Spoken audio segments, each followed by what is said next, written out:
Welcome to our 2022 Pioneer BH270. Starting right in the back bumper here, if you just kind of reach in, pull that cap out of there. Inside of the back bumper, you're going to find your sewer hose. And just take note of those two ears there. This will be hooking it up to your sewer system. And the hose itself is about 20 feet long and it's fully extended. Just keeping it stored in the bumper back here to help keep any sort of stench out of the unit, keep things that bit fresher. Kind of just up the corner from there, you're going to find your cable and satellite inlet. Just plugs into there with coax cable, fires up at your TV location. Right around the corner, you'll find your shower. So you pull that trigger down, you can open it up. You get the standard head with a 3-foot hose, hot and cold water, of course. Tuck that back away, clicks into place, closes back down. Your short cord here, so that basically just pops on open. You get that little notch in the bottom corner, lines up with this notch here.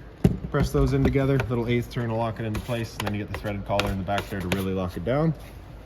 Underneath that is your city water connection. Your water hose plugs into there, turn on the water, pressurize all your water lines throughout the unit. And then just real quickly down here, you do have stabilizer jacks on the unit. So on the other side, you will find your electric switch for running them up and down. So we'll show you that in a couple minutes. And I'll also just point out right here, that's where you're gonna connect for your manual override. I'll show you those guys in a couple seconds here. Let's step forward and we get your sewer system. So you're just gonna kind of press on that cap. You can give it a turn, pop it on out of there. You see it's got the same ears on it that your sewer hose had. It will attach the same way where you're just pressing it on, turning it until it kind of clicks.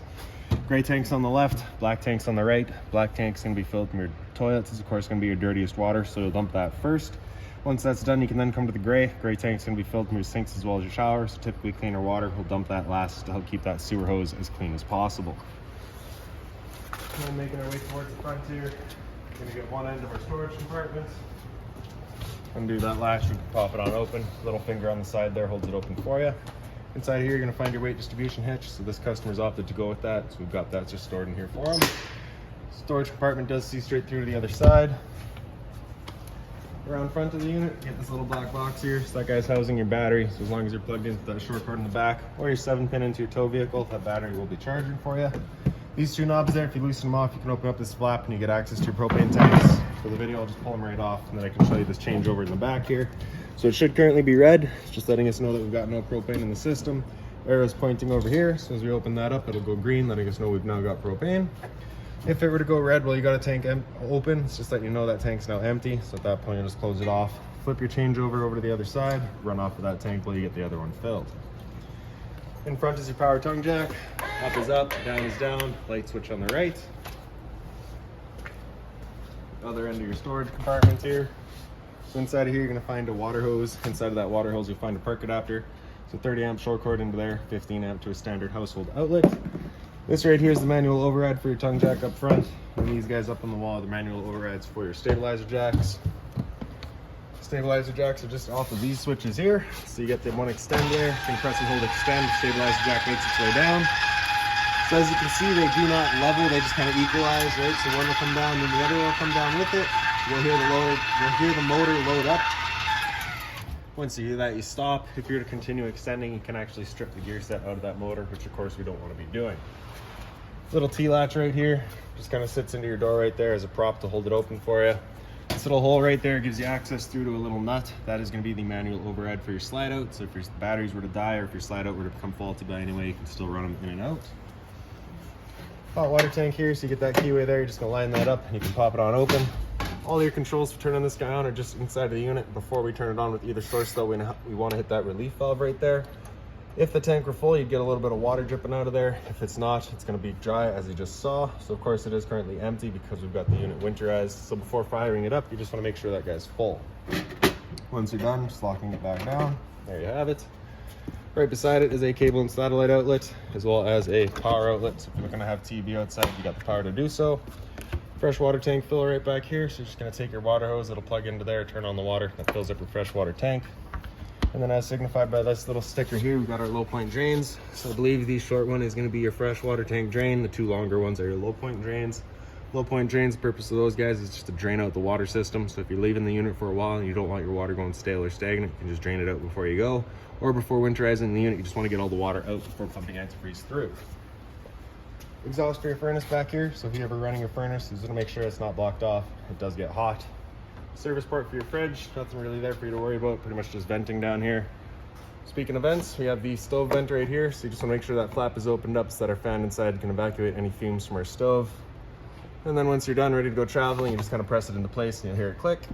and that's just it kind of locked away, prevent any dust from kicking up in there while traveling. You see your two exterior speakers up there as well. And towards the back here, we have a black tank flush. So you may notice over time, after having gone and dumped your black tank, your monitor panel is still reading 1/3 or 2/3, whatever it may be. Typically just some debris hanging between the probes inside of the tank. So what you're gonna do is just take your water hose and plug it into here, open up that black valve, turn on the water, and that'll just flush out that tank, getting rid of any sort of debris that could be causing your issues. Same sort of T-latch back here for this door. This door is just into your bathroom, so we're not really gonna use that today. Same switch back here for your stabilizer jacks. And then in the back of the unit, you can see you got your spare tire there. The tailgate storage system, so you have a pin on either side. You're just gonna pull that out, you can flop it down, pin it back down. And then straight up in the top and center there, you'll see a pre-wired mount for a rear view or observation camera. So now we'll make our way inside the unit here. Assist handle just up 90 degrees, it falls into place. So we can open up the door. For your steps, you just get that blue handle here, just gonna pull that in, put these guys on out. The little triggers there, if you're to push those in, just allows you to extend or tract your legs just based on your campsite needs. And as we get inside, first things first is right on the left there, we get your fire extinguisher. So that's standard, pull the pin, point, and shoot. Up the wall from there, you'll find your two light switches. The one on the right is all your interior lights. The one on the left there does your awning light outside. Awning itself is just on this switch here. Press and hold extend, that awning will make its way out. Once that awning's fully extended, we're going to see a little black flap as well as a black metal tube. Once you see that, you're going to want to stop. If you were to continue extending, it can actually wind itself up backwards, in which case the fabric will be underneath the tube, allowing it to then hold water, accelerating the growth of mold and mildew. And we aren't quite going to make it out all the way today, but I'm far enough out to show you that if it were to start raining, it's of course going to hold water. So what you can do is just grab either arm, front, or rear. You just pull straight down on it. And you can see that changes the pitch of the awning out at the head, allowing water to then run off.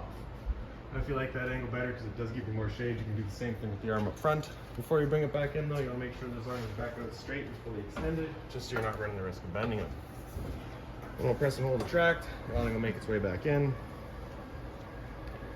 Again, you're just going to watch to make sure that your fabric's over top of the tube. And the last thing to keep in mind with your awning is that it does catch a lot of wind. So once you get up to about 15, 20 kilometers an hour wind, you want to bring it back in. Again, just so you're not running the risk of bending your arms.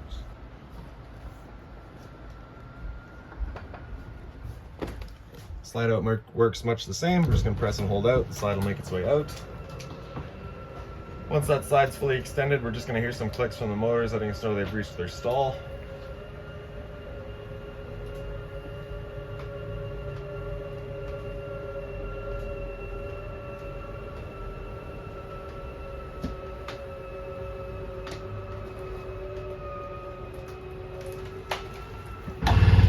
Go. So right down here we've got our monitor panel. So in the top right corner there's your water pump switch. You turn that on, turns on your water pump, drawing out of your fresh tank to pressurize your lines. Your water heater on gas is right below that, so you flip that switch on, you get that little light down there letting you know your ignition sequence will start. Once that sequence is started, that light will go out. It's going to try that 3 times. If after the 3rd try it doesn't fire up, that light's going to come back on and stay on. At that point, just off and back on to reset it. So because it's the first thing we're firing up with the propane system, it is likely to take a couple of tries just because it's going to have to clear all the air of the propane lines. So what you can kind of do to kind of assist that, just come to your stove. So the bifold cover there just flips on open. Turn it up to high. Hit it with the lighter. And that'll just help clearing any sort of air out of that line.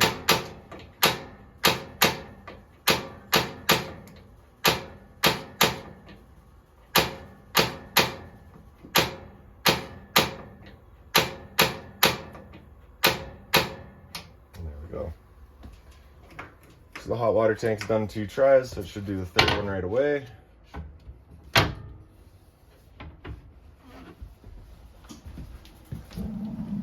there we go. So your water heater is on electricity, that switch is right down below it. And the monitor panel's on the left side there, so you get your battery. So you can see we're currently full. Your fresh tank, as you fill that up, will go to 1/3, 2/3 and full. Same idea for your black and your gray. The switch right beside it is a wind guard router, so you just turn that on, sends power to a router if you were to have that installed. Into the front bedroom, your light switch is just right up on the wall. Blinds throughout the unit, just kind of that slow rise style. They just kind of sit wherever you leave them. A little bit of closet space. You do also have CPAP access with a little light in here that's got its own little USB charger on the back. You'll kind of find these lights throughout the unit. This panel right here is just access to wiring for your awning, so really nothing back there for you to worry about. Right up here is where your router would be installed. If we pick up the foot of your bed, you do get access to a little storage compartment. And right up on the wall behind me here, you've got your TV backer, power outlet for it, as well as your cable and satellite outlet. Emergency exit over here, so you'd pull that red tab to get rid of the screen, take this handle here, throw it outside, hop on out. And the same sort of closet space here, CPAP access, and the same little LED light.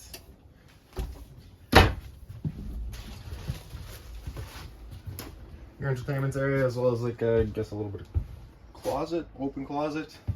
So you get your storage there. Cable and satellite outlet, sorry, antenna outlet. This turning that antenna on is just that button right there. It will also help clear up your stereo signal. Very straightforward, simple stereo. HDMI cable here, which is linked into it. So if you're looking to get sound kind of throughout the unit, you can. A little bit of storage down below.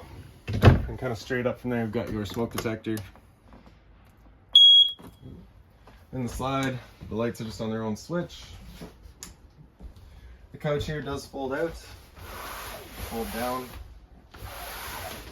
And also the centerpiece flips down, give yourself a couple of cup holders.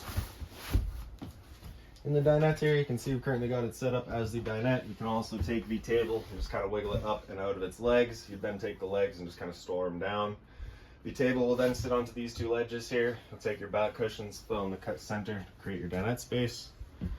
In the kitchen, you get some storage up top here. When you pick up the unit, you're also going to have a little blue binder in here. It's going to have all of your owner's manuals in it, and your remotes, anything like that for the unit, you'll find right in there. Microwave right beside it. It's pretty standard, just like home. Underneath that, we get your range vent, so you get your fan here. So that's that fan that you want turned on with that flap outside opened up. You also get a light. We went through the stove top. The oven is a little bit different. You open that up, turn it over to pilot, and kind of press and hold that knob in. Grab a lighter, and then right in the back, again, just as it clears the air out of the line, we'll get that little pilot light going. There we go. Once you see it, you're just going to hold the knob for another couple of seconds, then you can release. The flame will then hold itself. Turn up to your desired temperature, and she fires right up. Once you're done, you're just going to turn it back down to pilot. It'll hold just the pilot light for you, but if you're traveling or leaving the unit for a while, you just want to make sure it's right off. A little bit of storage underneath your sink here, as well as the drawer space kind of to the side of it.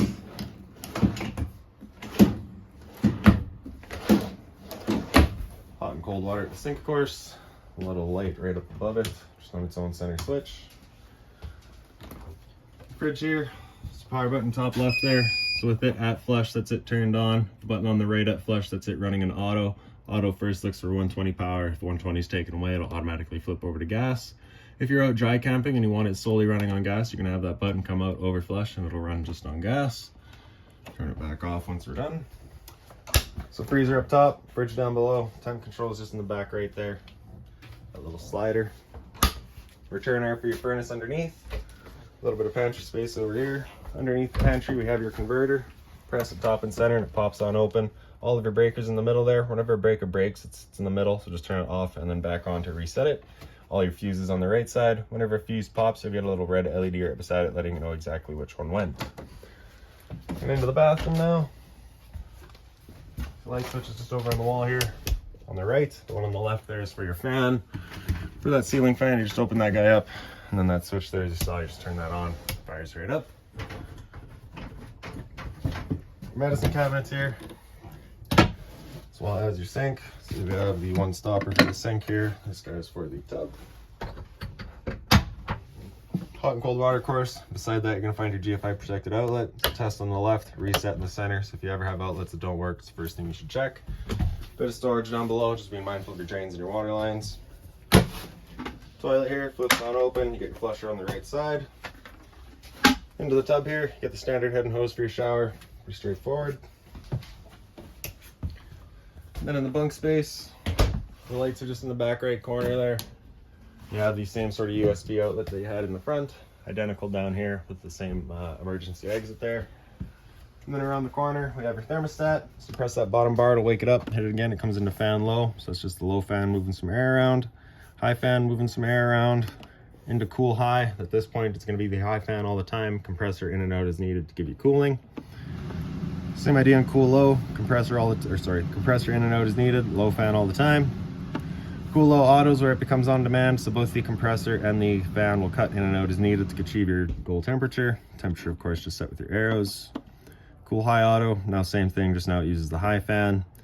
With the air conditioner going, you have two different options. You can have these two louvers here closed, in which case we'll be using all of our ceiling ducting to move our air, or you can open them up and it just dumps all of its air into the living room here. So when you first get out to your campsite, you want them open, cool off the living area as quickly as possible, then you can close them and start moving the air throughout. Hit that bar again after cool high auto, comes down into heat. We'll turn off the air conditioner, turn on your furnace. Furnace will be moving its air through all of our floor registers. After heat, you hit the bar again, comes down into off, and then just kind of cycles back around. This ladder here, of course, gives you access to that top bunk, but it does cross over your slide out, so if you're moving your slide, you just want to be mindful of that. Make sure it's stored away. Down the wall from there, you find your LP detector. Propane starter there, it sits on the floor. That guy detects it, starts going off just like your smoke detector would. So that's about it for this unit. If you've got any other questions on it, please feel free to give us a call, 204-237-7272.